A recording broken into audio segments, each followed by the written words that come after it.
Seja firme e corajoso, diz a palavra de Deus em Josué capítulo 1, versículo 6. Somente seja firme e corajoso, é a ordem do Senhor. Não te afaste da lei do Senhor, nem para a direita, nem para a esquerda. Não temas, não te apavores, porque o Senhor teu Deus está contigo por onde quer que tu andes. Em nome do Pai, e do Filho, e do Espírito Santo. Amém. Louvado seja nosso Senhor Jesus Cristo e sua Mãe Maria Santíssima, sempre sejam louvados. Hoje nós estamos no 23º dia da nossa preparação para a consagração a Nossa Senhora e hoje começamos com essa palavra de Josué capítulo 1, a partir do versículo 6, seja firme e corajoso. O Senhor diz, eu estou contigo nessa batalha, eu te sustento, eu sou tua fortaleza, eu sou tua rocha firme. Quantas passagens na Bíblia falam que Deus é a nossa rocha, Ele é o nosso sustento, Ele é aquele que nos segura pela mão, não nos deixa tropeçar e cair. Aliás, caímos sim os nossos pecados, mas o Salmo diz, ainda que o justo tropeça e caia, o justo não fica caído, não fica prostrado, pois o Senhor o segura pela mão. Pecar nós pecamos, somos fracos e pecadores, mas aquele que ama o Senhor e é amado pelo Senhor, se levanta novamente, já cai de joelhos, já cai pedindo força, pedindo perdão, já cai se arrependendo e se levantando em nome do Senhor. Por isso, nós hoje estamos meditando com essa palavra inicial sobre a virtude da constância. A verdadeira devoção à Santíssima Virgem Maria é constante. Esse é o 23º tema e o quarto tema da nossa semana de conhecimento da Santíssima Virgem Maria. Então vamos com o nosso livro, o livro dos 33 dias de exercícios espirituais, de preparação para a consagração a Nossa Senhora, na página 141, começa nos explicando sobre essa constância. E começa com a frase de São Luís Maria. A verdadeira devoção à Santíssima Virgem é constante, firma uma alma no bem, ajuda a perseverar em suas práticas de devoção, torna a alma corajosa para se opor ao pecado, ao mundo em suas modas e máximas, à carne em seus aborrecimentos e paixões e ao demônio em suas tentações. Então você percebe que um verdadeiro devoto da Virgem Maria, ele não é levado ao sabor do vento, levado ao sabor das ondas, não. Ele tem uma firmeza de pensamento, uma firmeza de decisão. Ah, hoje eu estou sentindo isso, eu não tenho fé. Hoje eu estou sentindo isso, eu tenho fé. Não, o justo vive pela fé, diz a palavra de Deus. E viver pela fé não é viver de sentimentos, é viver de uma decisão. Eu disse o meu sim a Deus. Faça chuva, faça sol, eu sou fiel ao sim que eu disse a Deus. Isso é constância. Então, nosso livro vai nos explicar. A constância, segundo São Luís, tem, portanto, duas funções. Uma, te ajudar a perseverar, quer dizer, não só começar, mas ir até o fim, chegar à meta. Perseverança, primeira palavra.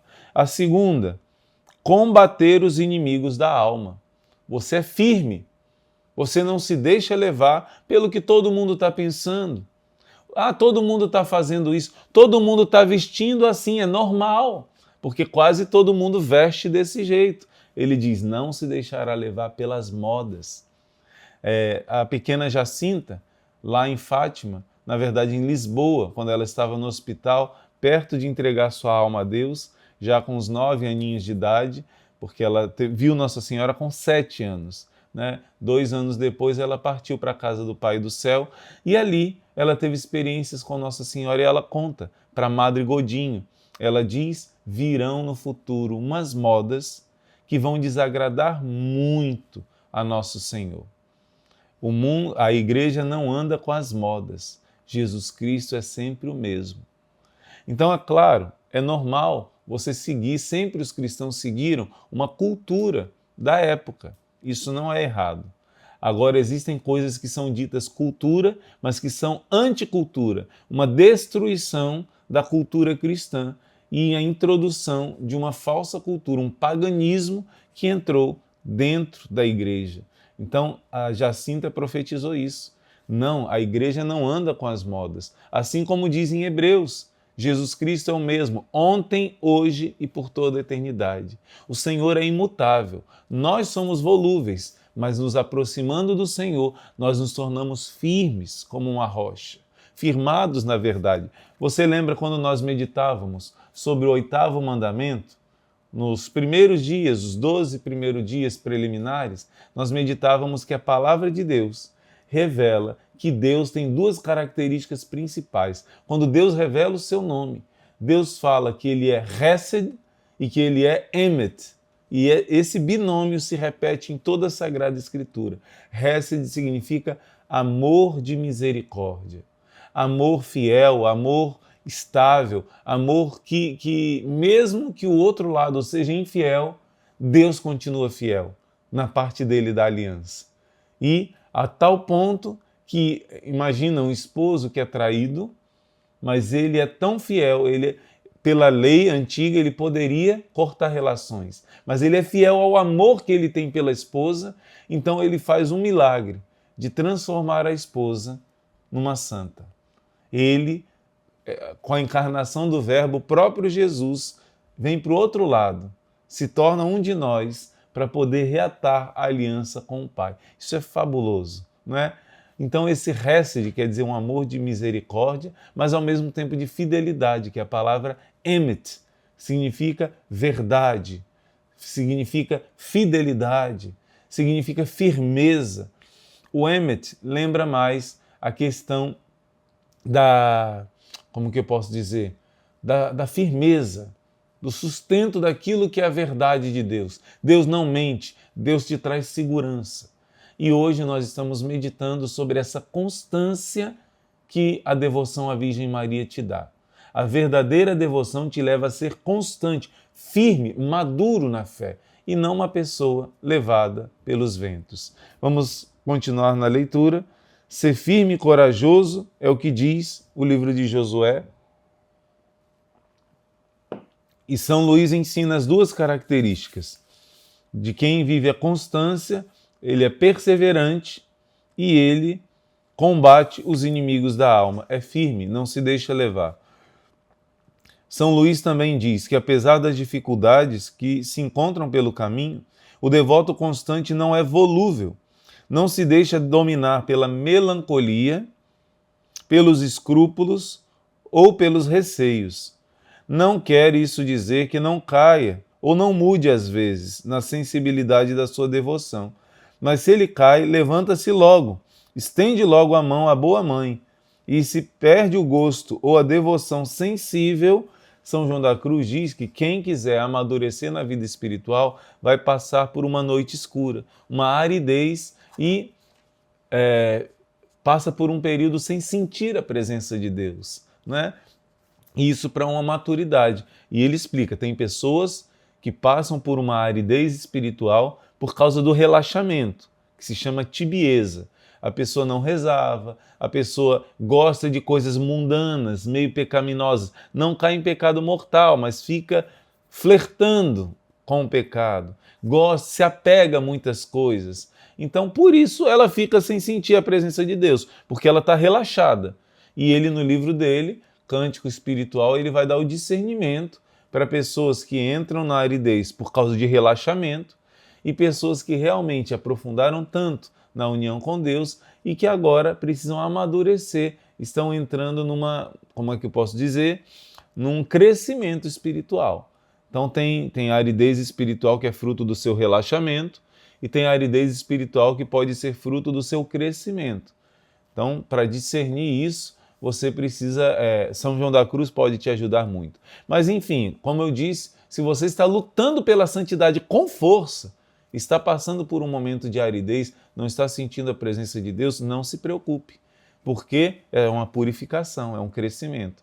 Agora, se você relaxou com as coisas de Deus e por isso seu coração está frio com as coisas espirituais, cuidado, Cuidado, porque isso pode te levar à perda da fé.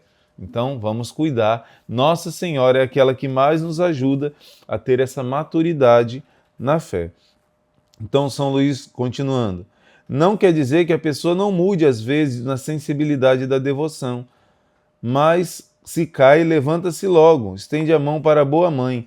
Se perde o gosto à devoção sensível, não se aflige irremediavelmente, pois o justo e fiel da Virgem Maria vive pela fé de Jesus e de Maria, e não nos sentimentos naturais.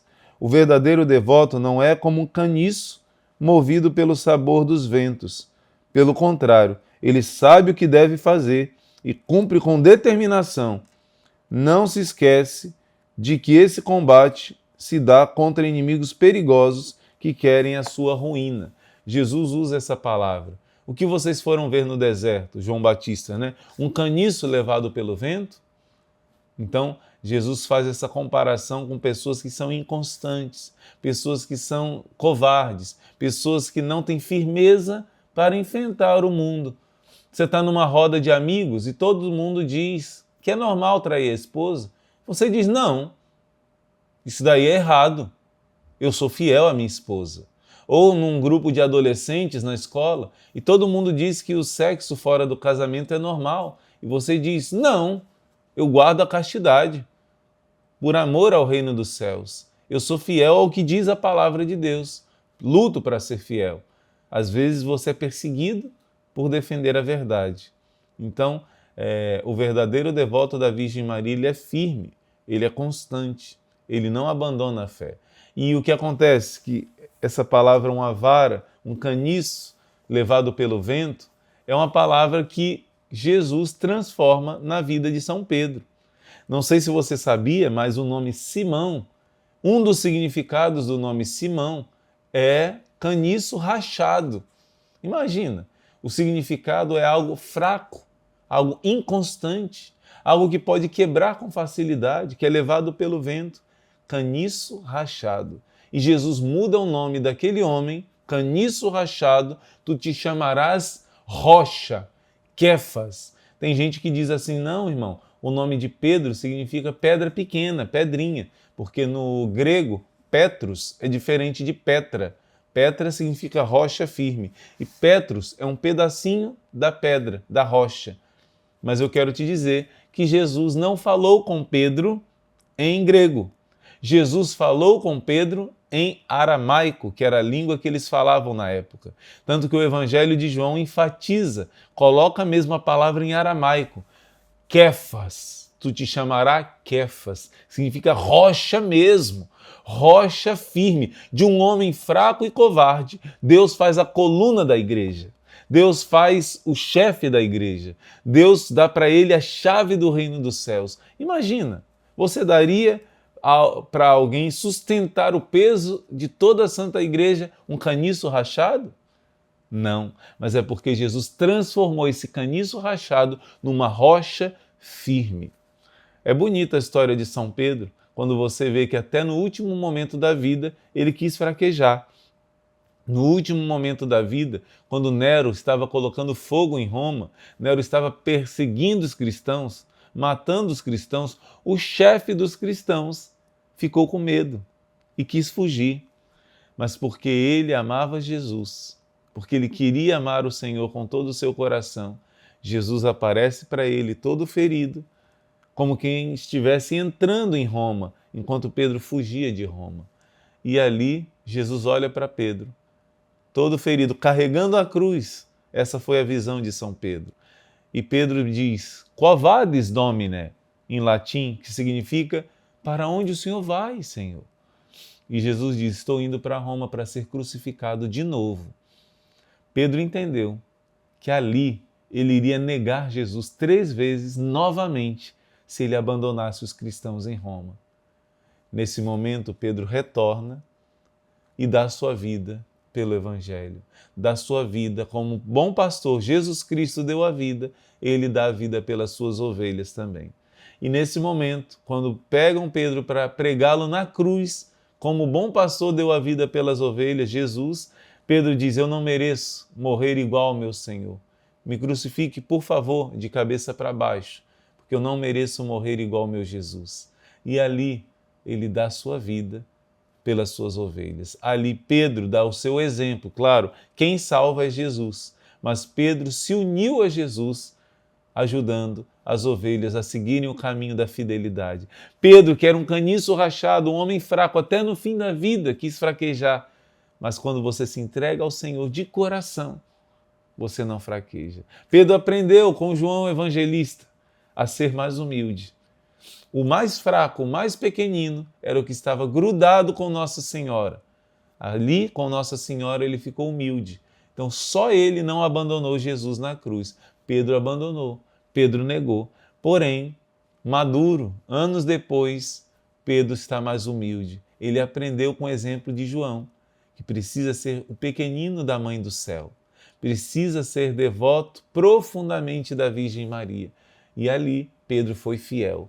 Eu e você também seremos fiéis se nos agarrarmos a essa mãe. Como João foi fiel na hora mais difícil, na hora que Jesus mais precisou, muitos abandonam o Senhor. Mas quem está grudado com Nossa Senhora é fiel. Então, o verdadeiro devoto não é como um caniço movido ao sabor dos ventos. Ele é firme. Mas o grande segredo para a constância é a fidelidade nas pequenas coisas. Filho, presta atenção nessa passagem bíblica. Lucas 16:10 está assim: quem é fiel no pouco, é fiel também no muito. Quem é infiel no pouco, é infiel também no muito. O segredo da santidade, na verdade, é essa fidelidade nas coisas pequenas. Não, uma mentirinha pequena é essa que vai destruir a sua alma. Uma infidelidade pequena são essas coisas pequenas que destroem a nossa alma.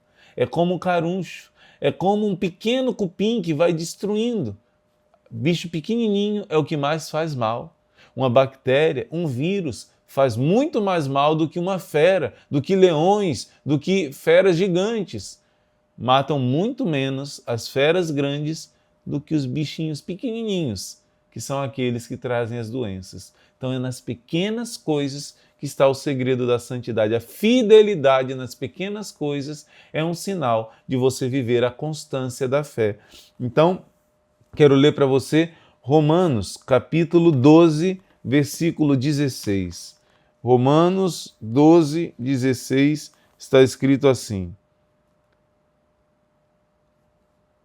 Vamos lá, 16. Tende a mesma estima uns pelos outros, sem pretensões de grandeza, mas sentindo-vos solidários com os mais humildes. Não vos deis ares de sábio. Então, aqui está falando, afeiçoai-vos às coisas humildes. Não se apegue às coisas grandiosas. Eu quero fazer grandes atitudes santas.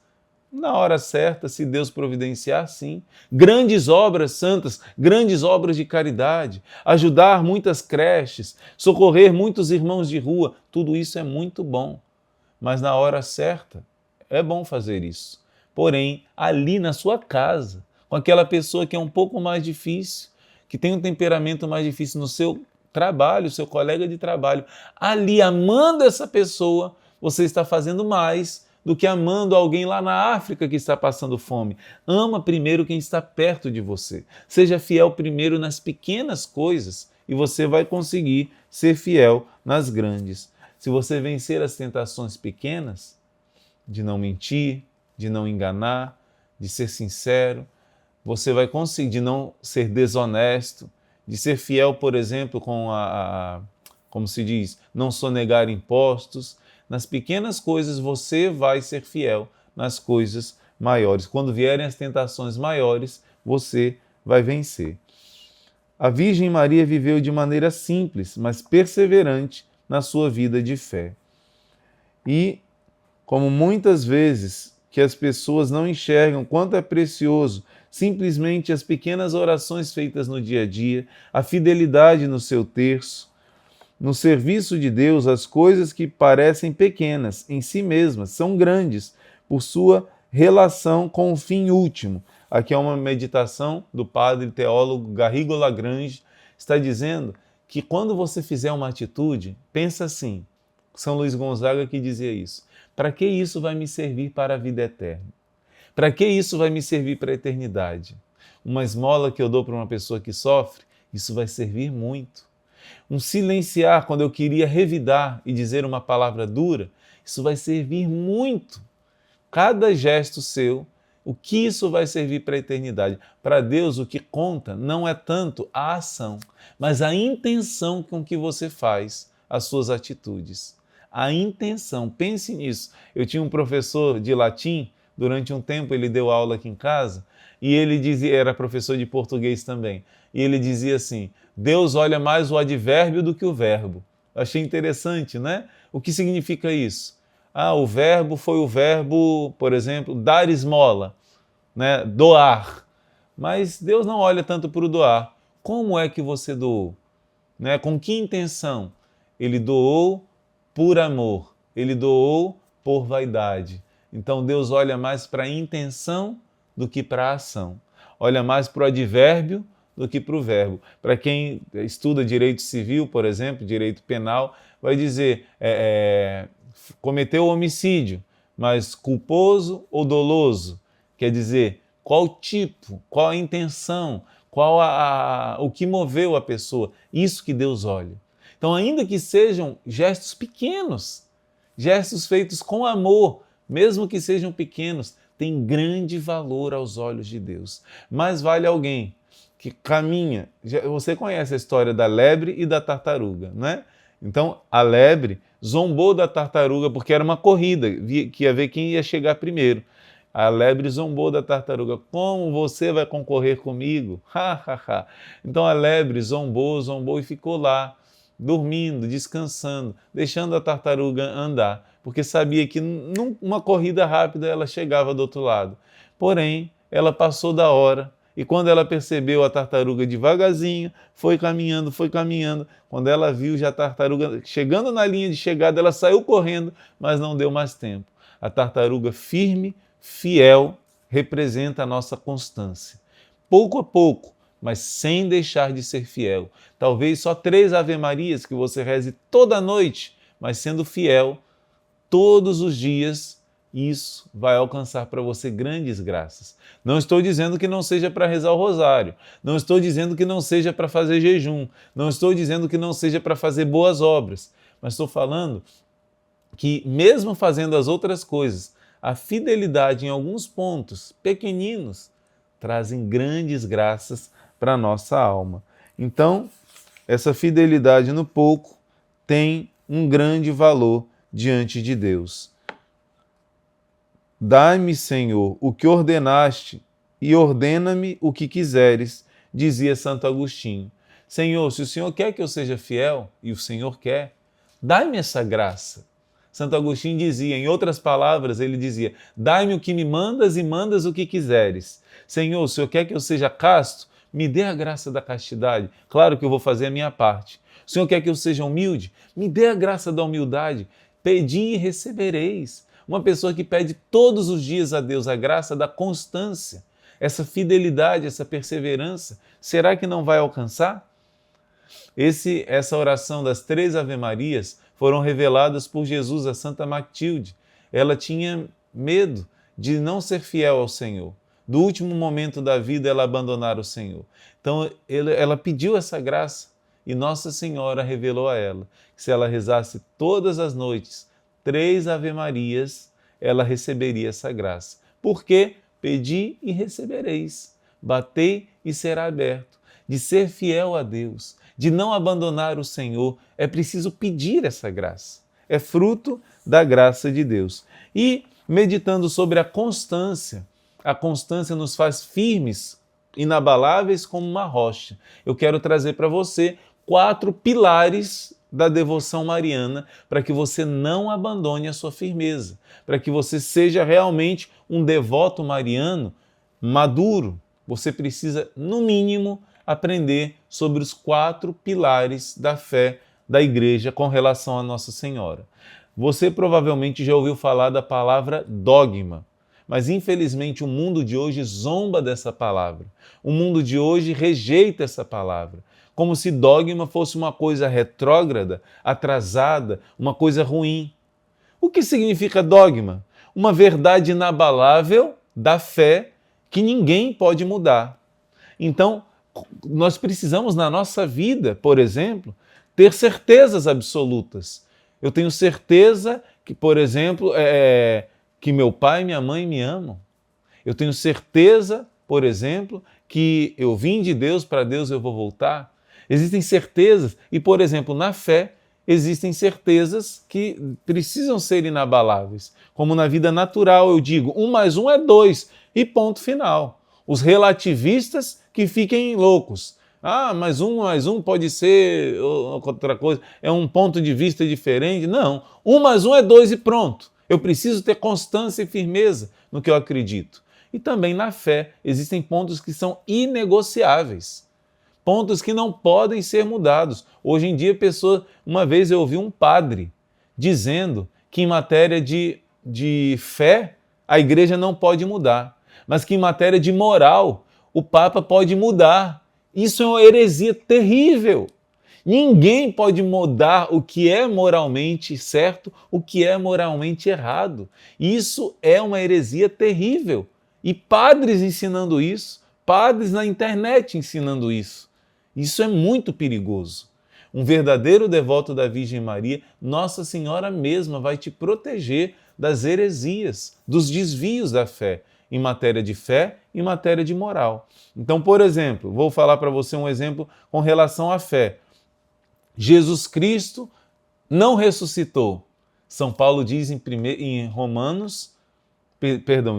Coríntios 15, que alguns dizem que Jesus não ressuscitou. Ele diz, se Jesus não ressuscitou, toda a nossa fé não vale nada. É um dos pilares centrais do cristianismo, é que Jesus é Deus e que se fez homem, a encarnação. E que esse Deus feito homem não cometeu nenhum pecado, o salário do pecado é a morte, mas o fruto da justiça é a vida eterna. Jesus era justo, perfeito, e não só por ser Deus, mas por não ter pecado, ele tinha direito a ressuscitar, a ressurreição. Então, a ressurreição do corpo de Jesus. Jesus ressuscitou para sempre. Jesus está vivo para sempre com o seu corpo glorioso. Isso é um pilar do cristianismo. Negar isso é negar toda a fé. Negar isso é abandonar a fé. Então, existem alguns pilares da nossa fé que não tem como negar, da fé e da moral. Não vou entrar tanto aqui na questão moral, dos mandamentos, o que é certo, o que é errado, a gente tratou isso lá no início, né? Mas eu quero tratar sobre a questão da fé. Por exemplo, a Eucaristia. Não acreditar na Eucaristia não é ser católico. A pessoa está excomungada automaticamente. Então, eu vou ler para você uma frase do Catecismo da Igreja Católica. 487. Anota. 487 do Catecismo da Igreja Católica. O que a fé crê acerca de Maria fundamenta-se no que ela crê acerca de Jesus. Quer dizer, eu creio que a Virgem Maria, por exemplo, é puríssima, é santíssima. Por quê? Porque ela é a mãe do próprio Deus que se fez carne. Deus quis se tornar filho de Maria. Deus eterno, todo-poderoso, que basta a si mesmo, não precisa das criaturas, criou todos nós, criou a Virgem Maria e quis entrar no meio dessas criaturas, quis se tornar um de nós para sempre, filho de Maria. Então, por que eu digo que a Virgem Maria tem uma dignidade tão grande? Por causa da minha fé em Cristo. O que eu acredito sobre Nossa Senhora está embasado na minha fé em Cristo. Porém, olha que interessante, mas o que a fé ensina sobre Maria ilumina, por sua vez, a sua fé em Cristo. O que eu creio sobre Nossa Senhora é baseado em Jesus, certo? Mas se eu aprofundo sobre os mistérios daquilo que Deus fez na Virgem Maria, eu entendo melhor quem é Jesus. Olha que bonito. Tudo que eu creio sobre a Virgem Maria está baseado em Jesus, na revelação dele. Mas quanto mais eu aprofundo no conhecimento da Virgem Maria, eu entendo melhor o mistério de Jesus. Isso é lindo, a Igreja está nos dizendo isso no número 487 do Catecismo. Então, entender os 4 dogmas marianos, você sabe, escreve aqui no chat, antes de eu dizer quais são, você sabe quais são os dogmas marianos, os 4 dogmas que são pilares centrais da nossa fé com relação à Virgem Maria?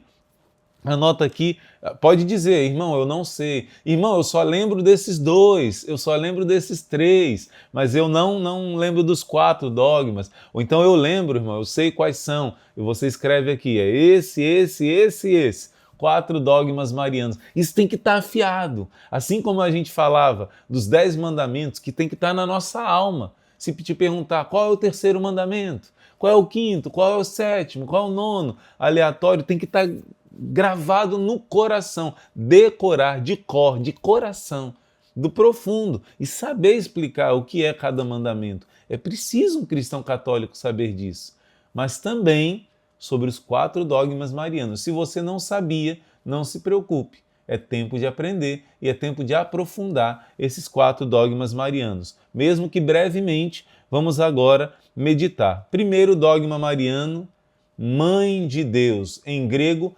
Theotokos. Esse título, durante algum período, foi questionado, porque a palavra de Deus, Santa Isabel, quando recebe a visita da Virgem Maria, grávida do próprio Deus, ela dá um grande grito.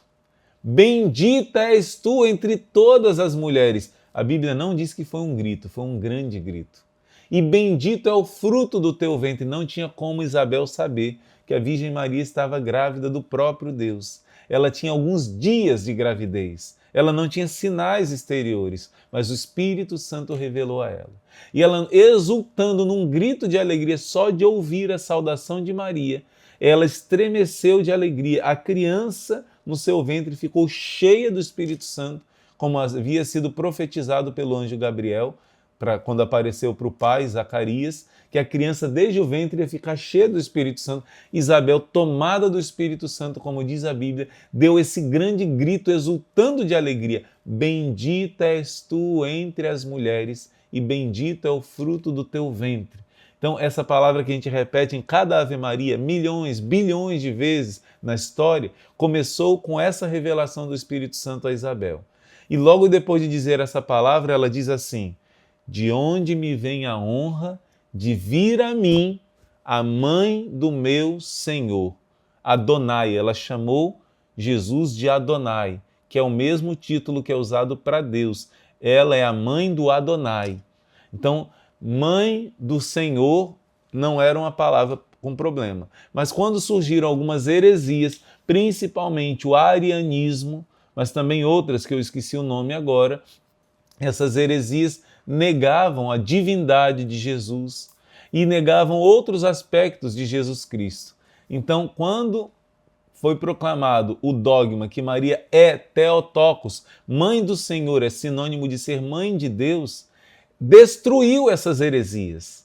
As heresias que estavam atacando a pessoa de Jesus Cristo, para dizer que ele não era totalmente Deus, ou que ele, algumas diziam que ele era Deus só durante o período que ele estava aqui, quando ele foi batizado, ele se tornou Deus, e depois que ele morreu, ele deixou de ser Deus. Teve heresia de todo tipo, gente, de todo tipo. E quando o dogma mariano, no ano de 431, no concílio de Éfeso, foi proclamado, todos os cristãos já acreditavam nisso, mas quando veio esse ataque das heresias, foi proclamado oficialmente: se alguém negar que ela tem esse título de Mãe de Deus, não é cristão católico. Os fiéis exultaram de alegria e vieram em procissão rezando essa oração.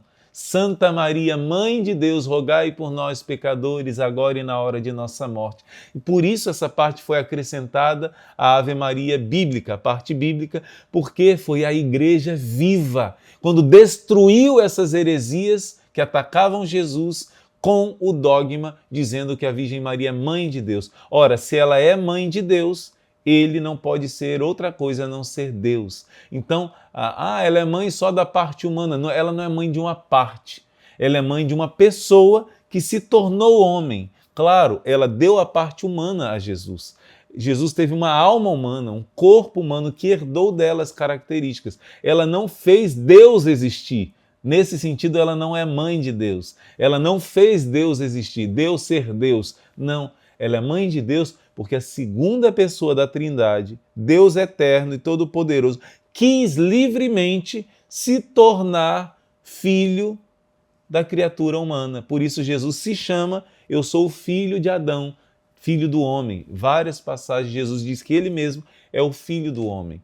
Por quê? Porque ele se fez filho de Maria, uma descendente de Eva. Ele se fez filho da Virgem Maria. Deus quis se tornar o pequenino da mãe de Deus, da Virgem Maria. Ele quis se tornar o bebezinho de Maria. Jesus é Deus que se fez filho de Maria. Irmão, por que o senhor repete tanto? É coisa que parece que é complicada, é simples. Mas o diabo causa tanta confusão quanto a isso. Como é que Deus vai ter uma mãe? Claro que Deus não passou a existir através de Maria. Ao contrário, Deus quis descer e assumir a nossa natureza a partir dela. Então Deus se tornou realmente homem para sempre. Não colocou uma veste de homem e depois tirou, como algumas heresias dizem. Por isso o dogma de Maria como mãe de Deus descarta várias heresias com relação à pessoa de Jesus Cristo. Ela se tornou mãe de Deus e nossa mãe. Segundo dogma, Maria sempre virgem. Eu não sei pronunciar a palavra em grego, esqueci de anotar aqui para poder dizer, mas é algo mais ou menos assim. Ai partenos, é isso, né, irmão? Ai partenos, alguma coisa assim. Me perdoe, esqueci de escrever aqui para dizer direitinho, mas sempre virgem já era um título em grego que já era usado desde o começo. A tradição da igreja sempre ensinou que a Virgem Maria é sempre virgem. Sabe quando foi que começaram a questionar? Ah, Maria teve outros filhos. Ah, Maria teve relações íntimas com São José. Começaram a interpretar errado. Recentemente, nem os primeiros reformadores protestantes, aliás, a palavra não é nem correta, reformadores, perturbadores, né? Nem Lutero, nem Calvino negava a virgindade da Virgem Maria. Foi um consenso durante toda a história da igreja, um consenso absoluto. Só os teólogos protestantes recentes que criaram essa encrenca, criaram essa dúvida, porque Satanás odeia a virgindade consagrada. Ele odeia a pureza e ele não quer que nós reconheçamos a Virgem Maria como sempre virgem. Nossos irmãos protestantes aceitam que ela foi virgem antes do parto. Quer dizer, Jesus não foi gerado por obra humana. Jesus não foi gerado por causa de São José. Não é filho biológico de José. Isso os protestantes também aceitam, porque isso está claramente na Bíblia. Agora, durante o parto, ela também foi virgem. E se alguém não acredita nisso, não é católico. Durante o parto da Virgem Maria, Jesus saiu de Maria sem ofender a sua virgindade. Foi um parto milagroso. Isso é dogma de fé. A Virgem Maria conservou a integridade da sua virgindade física também. Então, o parto de Maria foi um parto milagroso. O parto de Maria foi um parto que conservou a virgindade dela. Virgem antes, durante o parto e depois do parto. A Virgem Maria não teve outros filhos com São José. Ela teve outros filhos, sim, que são filhos espirituais, que no alto da cruz Jesus falou: eis aí tua mãe, eis aí teu filho. Então, ela é a mãe de muitos filhos, sim. O Apocalipse 12 diz: quem são os filhos dessa mulher vestida de sol? São aqueles que observam os mandamentos de Deus e guardam o testemunho de Jesus. Então, entenda bem, a Virgem Maria é dogma de fé que ela é virgem antes, durante e depois do parto. Ela é um exemplo de mãe de família, porque ela teve um esposo, teve um filho. Mas ela, São José e Jesus também são exemplo para a vida consagrada, porque são 3 virgens que viviam somente para Deus. Somente para Deus. Então, olha que interessante. Quem não acredita na virgindade perpétua de Maria, também eu já vi protestantes que acreditam nessas histórias, nesses mitos. Ah, Jesus pode ter se casado, Jesus pode ter tido filhos com Maria Madalena. Gente, isso não é... Ah, seria pecado se casar? Seria pecado ter filhos? Para uma pessoa normal, não. mas para quem faz um voto a Deus seria. Então, dizer isso é algo blasfemo, é algo satânico. Dizer isso não é uma brincadeira, é algo que te leva para junto de Satanás mesmo.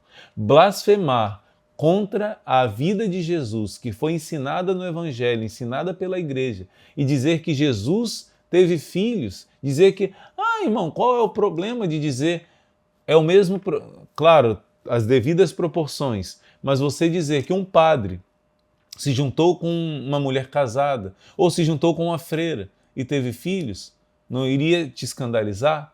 Porque a pessoa fez uma profissão pública, um voto. A Bíblia diz, você não é obrigado a fazer um voto a Deus, mas se você fizer, você deve cumpri-lo. Imagina então um religioso, um sacerdote, quando isso acontece é um escândalo, destrói a fé de muitas pessoas. Mas ao contrário, quando um sacerdote, uma religiosa, um monge são fiéis à sua vocação, isso edifica a fé de muitos. Uma vez um sacerdote trouxe aqui no nosso mosteiro uma pesquisa que foi feita. E nessa pesquisa foi comprovado que nos lugares onde existem conventos, onde existem mosteiros, vida religiosa, que vivem mesmo com fidelidade à sua vocação, nesses lugares o divórcio é muito pouco. Nesses lugares a fidelidade da fé é muito grande. Por quê? Porque existem pessoas ali vivendo e sacrificando somente para Deus, e aquilo ali irradia luz, irradia exemplo. Uma vez aqui no nosso mosteiro veio um senhor que tinha uma condição financeira muito boa, era relativamente jovem, né? Acho que 40 e poucos anos, e ele ficou viúvo. Amava sua esposa, tinha seus filhos já criados, já grandes, já estudando, e ele tinha tudo para ter outra esposa e queria ter uma outra esposa depois de ficar viúvo. Mas ele conheceu o mosteiro e ele viu irmãos e irmãs tão jovens, vivendo com alegria só para Deus. Ele pensou, não, eu já vivi minha vida com a minha esposa, agora eu vou doar minha vida para Deus. Agora eu quero fazer o bem, eu quero dedicar para o reino de Deus. Se eles renunciaram de não ter nenhuma esposa, né, eu já tive uma, elas renunciaram de não ter nenhum esposo, eu vou dar minha vida pelo Evangelho. Então, onde existe testemunho da vida consagrada, celibatária, os casais são mais fiéis à sua vida de casado. Porque não é fácil ser fiel, ser constante, mas com a graça de Deus. Por isso o exemplo da virgindade perpétua de Nossa Senhora tem um poder tremendo contra o inferno, contra o demônio da impureza. O mundo impuro não aceita esse dogma. O mundo sujo, que só pensa em sexo como seu Deus, como absoluto da sua vida, não acha normal o que Jesus fala em Mateus 19, de pessoas, quem puder entender, que entenda. Tem pessoas que se fizeram a si mesmas eunucas pelo reino dos céus. Jesus diz em Mateus 22, lá no céu serão todos como os anjos, nem eles se casam, nem elas se dão em casamento. E 1 Coríntios 7, São Paulo diz, quem tem vocação para se casar, que se case, mas se casar é bom, mas oferecer toda a vida a Deus é melhor. Ele fala do celibato e ele escolheu o celibato. Claro, qual é o melhor para você? Viver a sua vocação. Se você tem a vocação do matrimônio e quiser ser padre, quiser ser freira, você vai ser infeliz. O melhor para você é seguir o que Deus te chamar, né? O jovem rico, Jesus pediu para abandonar tudo e segui-lo. Ele não quis, ficou infeliz. Já o possesso, Jesus expulsou os demônios dele e ele disse, eu posso te seguir onde o Senhor for? Ele disse, não, fica na sua casa. Cada um tem uma vocação. Então, a virgindade de Maria não diminui a vida dos casados, ao contrário, enobrece mais ainda. Por quê? Porque a Virgem Maria foi também casada e porque a Virgem Maria se torna essa referência tanto para os religiosos como para os casados. Terceiro dogma mariano, e a gente já encerrando, a Imaculada Conceição de Maria. Esse dogma destrói um naturalismo que as pessoas dizem que todo mundo tem que viver natural, não tem pecado original. Esse dogma destrói Satanás com força. Nossa Senhora nunca teve a mancha do pecado original que todos nós temos. Nossa Senhora nunca teve. Olha aqui, Pelágio sustentava que o homem podia, pela sua força natural e vontade livre, sem a ajuda da graça de Deus, viver uma vida moralmente boa. Ele achava que o pecado original não era transmitido para todos nós, mas que o pecado original foi só um mau exemplo de Adão e Eva. E assim, quase todo mundo seguiu esse mau exemplo, como se diz, a sociedade te faz mal. Isso é mentira! Não é somente a sociedade, também a influência dos maus exemplos, mas dentro de nós existe a marca do pecado original. E esse dogma destrói essa heresia do naturalismo. E também o outro extremo foram os protestantes, que com a reforma protestante disseram assim: o pecado original estragou tanto o ser humano que não tem o que fazer. Não dá para mudar, é só uma fé pura, só fé sem mudança de vida. Isso também é mentira. Por quê? Porque o homem está pervertido de modo que a liberdade do homem está anulada. Lutero confundia a tentação com o pecado. A concupiscência, que fica conosco até a morte, essa tendência nossa ao pecado, do próprio pecado. E por isso Lutero ficou escrupuloso e criou essa doutrina falsa. A Imaculada Conceição de Maria traz o equilíbrio. Todos nós temos a marca do pecado original, mas somos apagados no nosso batismo, a marca do pecado, e podemos lutar sim contra o pecado, podemos nos tornar santos sim, e isso nos ensina a Imaculada Conceição. E o último é o dogma mais glorioso, a Assunção de Nossa Senhora aos céus. O corpo de Nossa Senhora não se deteriorou, não apodreceu, para dizer que nós, por enquanto, morremos, o nosso corpo se deteriora, né? Nosso corpo São Luís medita: o que você foi, o que você é, o que você será. Você será comida de verme. Para você ficar humilde, é bom lembrar isso às vezes. Mas a Virgem Maria não, nem ela nem Jesus, o corpo conheceu a corrupção. O corpo está ressuscitado, glorioso. Maria, assim como Jesus, são os únicos no céu que têm um corpo mesmo, físico, ossos, sangue, corpo. Jesus tem um corpo. Por isso a devoção ao coração imaculado de Maria, ao coração sagrado de Jesus. Deus te fez corpo e alma. Por isso Deus vai te dar no céu um corpo, mas não um corpo como esse, sujeito a sofrimento, a feridas, a doenças, a morte. Não, o seu corpo no céu vai ser glorioso. E eu termino dizendo isso, olha só, o dogma da Assunção de Nossa Senhora faz entender melhor o que vai ser com você, o que vai acontecer com o seu corpo. E o que vai acontecer, anote, 4 características que o corpo glorioso de Nossa Senhora tem, o corpo de Jesus tem e o seu corpo vai ter no céu.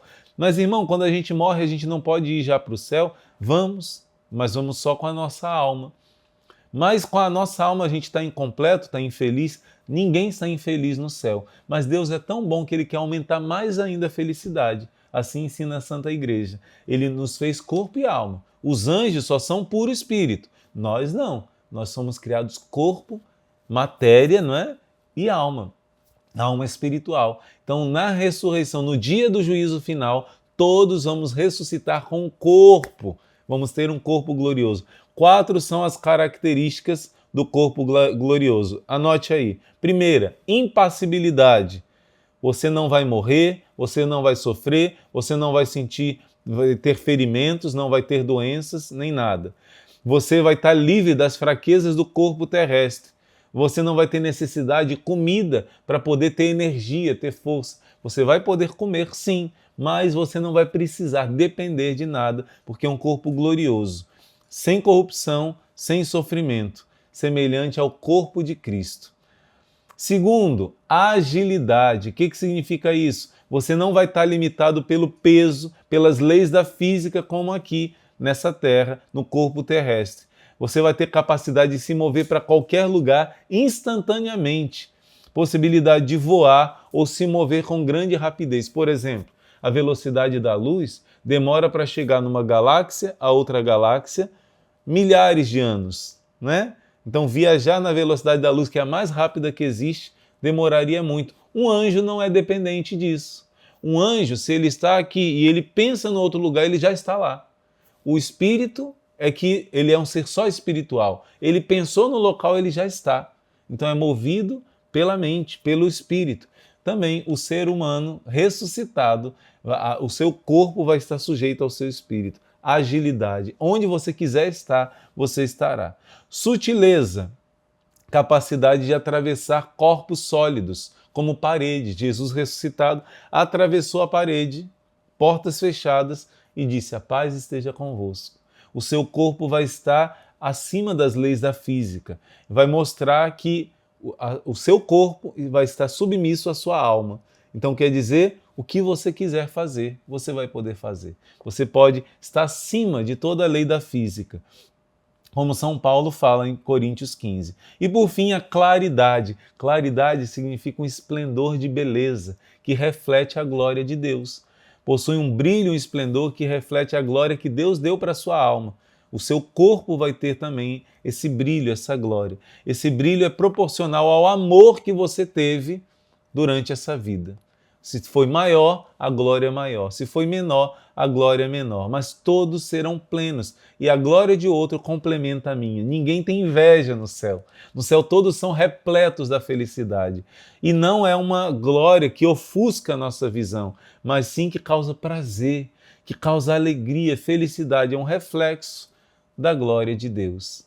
Então, nós terminamos assim dizendo que se você quer ser devoto da Virgem Maria constante, você deve, pelo menos, conhecer e defender os 4 dogmas marianos. Maria, Mãe de Deus, Maria sempre Virgem, Maria Imaculada Conceição e Maria Assunta aos céus. Para se manter firme nessa fé da Igreja, para se manter firme na fé que nosso Senhor Jesus Cristo deixou, para que você seja constante, eu te convido como um convite de exercício espiritual de hoje, rezar as 3 Ave-Marias todas as noites.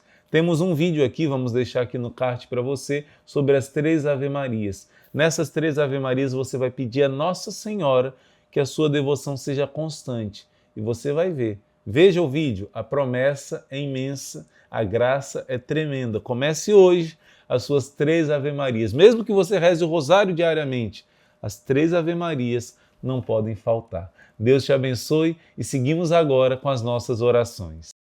Ladainha do Espírito Santo. Senhor, tende piedade de nós. Jesus Cristo, tende piedade de nós. Senhor, tende piedade de nós. Divino Espírito Santo, ouvi-nos. Espírito Paráclito, atendei-nos. Deus Pai dos céus, tende piedade de nós. Deus Filho Redentor do mundo, tende piedade de nós. Deus Espírito Santo, tende piedade de nós. Santíssima Trindade, que sois um só Deus, tende piedade de nós. Espírito da verdade, tende piedade de nós. Espírito da sabedoria, tende piedade de nós. Espírito da inteligência, tende piedade de nós. Espírito da fortaleza, tende piedade de nós. Espírito da piedade, tende piedade de nós. Espírito do bom conselho, tende piedade de nós. Espírito da ciência, tende piedade de nós. Espírito do santo temor, tende piedade de nós. Espírito da caridade, tende piedade de nós. Espírito da alegria, tende piedade de nós. Espírito da paz, tende piedade de nós. Espírito das virtudes, tende piedade de nós. Espírito de toda graça, tende piedade de nós. Espírito da adoção dos filhos de Deus, tende piedade de nós. Purificador das nossas almas, tende piedade de nós. Santificador e guia da Igreja Católica, tende piedade de nós. Distribuidor dos dons celestes, tende piedade de nós. Conhecedor dos pensamentos e das intenções do coração, tende piedade de nós. Doçura dos que começam a vos servir, tende piedade de nós. Coroa dos perfeitos, tende piedade de nós. Alegria dos anjos, tende piedade de nós. Luz dos patriarcas, tende piedade de nós. Inspiração dos profetas, tende piedade de nós. Palavra e sabedoria dos apóstolos, tende piedade de nós. Vitória dos mártires, tende piedade de nós. Ciência dos confessores, tende piedade de nós. Pureza das virgens, tende piedade de nós. Unção de todos os santos, tende piedade de nós. Sede-nos propício, perdoai-nos, Senhor. Sede-nos propício, atendei-nos, Senhor. De todo o pecado, livrai-nos, Senhor. De todas as tentações e ciladas do demônio, livrai-nos, Senhor. De toda presunção e desespero, de toda presunção e desesperação, livrai-nos, Senhor. Do ataque à verdade conhecida, livrai-nos, Senhor. Da inveja da graça fraterna, livrai-nos, Senhor. De toda obstinação e impenitência, livrai-nos, Senhor. De toda negligência e tepor do espírito, livrai-nos, Senhor. De toda a impureza da mente e do corpo, livrai-nos, Senhor. De todas as heresias e erros, livrai-nos, Senhor. De todo mau espírito, livrai-nos, Senhor. Da morte má e eterna, livrai-nos, Senhor. Pela vossa eterna procedência do Pai e do Filho, livrai-nos, Senhor. Pela milagrosa conceição do Filho de Deus, livrai-nos, Senhor. Pela vossa descida sobre Jesus Cristo batizado, livrai-nos, Senhor. Pela vossa santa aparição na transfiguração do Senhor, livrai-nos, Senhor. Pela vossa vinda sobre os discípulos do Senhor, livrai-nos, Senhor. No dia do juízo, ainda que pecadores, nós vos rogamos, ouvi-nos. Para que nos perdoeis, nós vos rogamos, ouvi-nos. Para que vos digneis vivificar e santificar todos os membros da Igreja, nós vos rogamos, ouvi-nos. Para que vos digneis conceder-nos o dom da verdadeira piedade, devoção e oração, nós vos rogamos, ouvi-nos. Para que vos digneis inspirar-nos sinceros afetos de misericórdia e de caridade, nós vos rogamos, ouvi-nos. Para que vos digneis criar em nós um espírito novo e um coração puro, nós vos rogamos, ouvi-nos. Para que vos digneis conceder-nos verdadeira paz e tranquilidade no coração, nós vos rogamos, ouvi-nos. Para que vos digneis fazer-nos dignos e fortes para suportar as perseguições pela justiça, nós vos rogamos, ouvi-nos. Para que vos digneis confirmar-nos em vossa graça, nós vos rogamos, ouvi-nos. Para que vos digneis receber-nos no número dos vossos eleitos, nós vos rogamos, ouvi-nos. Para que vos digneis ouvir-nos, Espírito de Deus, nós vos rogamos, ouvi-nos. Cordeiro de Deus, que tirais os pecados do mundo, envia-nos o Espírito Santo. Cordeiro de Deus, que tirais os pecados do mundo, mandai-nos o Espírito prometido do Pai. Cordeiro de Deus, que tirais os pecados do mundo, dai-nos o Espírito bom. Espírito Santo, ouvi-nos. Espírito Consolador, atendei-nos. Enviai o vosso Espírito e tudo será criado, e renovareis a face da terra. Oremos. Deus, que instruístes o coração de vossos fiéis com a luz do Espírito Santo, concedei-nos que no mesmo Espírito conheçamos o que é reto e gozemos sempre as suas consolações. Por Cristo nosso Senhor. Amém. Ave Maris Stella. Ave do mar estrela, bendita Mãe de Deus, fecunda e sempre virgem, portal feliz do céu. Ouvindo aquele ave do anjo Gabriel, mudando de Eva o nome, trazei-nos paz do céu. Ao cego iluminai, e ao réu livrai também. De todo o mal guardai-nos, e dai-nos todo o bem. Mostrai ser nossa mãe, levando a nossa voz, a quem por nós nascido, dignou-se vir de vós. Suave mais que todas, ó Virgem sem igual, fazei-nos mansos puros, guardai-nos contra o mal. Ó dai-nos vida pura, guiai-nos para a luz, e um dia ao vosso lado possamos ver Jesus.